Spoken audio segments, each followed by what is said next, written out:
मंत्रालयात आता ऑनलाईन नोंदणी केल्यावरच प्रवेश मिळणार। राज्य सरकारच्या डीजी प्रवेश ॲपवर नोंदणी करून क्यूआर कोडद्वारे प्रवेश देण्यात येणार। उल्हासनगरात 2 महिलांकडून दुकानातून पाण्याची मोटर चोरीची घटना सीसीटीव्हीत कैद। विठ्ठलवाडी पोलीस ठाण्यात गुन्हा दाखल। कल्याण शिळी रस्त्यालगतच्या जागेचा वाद चिघळला। जागेच्या मालकी हक्कावरून 2 कुटुंब आमने-सामने। भर रस्त्यात गोंधळ, काही काळ वाहतूक कोंडी। तणाव वाढल्यानं परिसरात पोलिसांचा बंदोबस्त।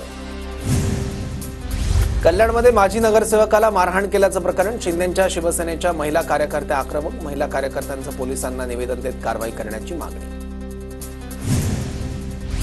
अंबरनाथमध्ये कोंबड्यांची वाहतूक करणाऱ्या ट्रकला भीषण आग। बारकुपाडा परिसरातील घटनेचा व्हिडिओ समोर। पालघरच्या भराडमधील आदिवासी विकास महामंडळाच्या धान खरेदी केंद्राच्या गोडाऊनला भीषण आग। आगीत शेतकऱ्यांकडून खरेदी करण्यात आलेला तांदूळ मोठ्या प्रमाणात जळून खाक। शॉर्ट सर्किटमुळे आग लागल्याचा अंदाज। अंबरनाथमध्ये घनकचरा प्रकल्पासाठी सुरू असलेल्या ब्लास्टिंगमुळे नागरिक हैराण। ब्लास्टिंगमुळे जवळपासच्या अनेक गावांना हादरे। एकत्रित घनकचरा प्रकल्प बंद करण्याचा इशारा। पंतप्रधान इंटर्नशिप योजनेच्या दुसऱ्या फेरीसाठी 31 मार्चपर्यंत अर्ज करता येणार। योजनेअंतर्गत विद्यार्थ्यांना महिन्याला 5,000 रुपये मानधन मिळणार। नामांकित कंपन्यांमध्ये 1 वर्षासाठी प्रशिक्षणाची संधी।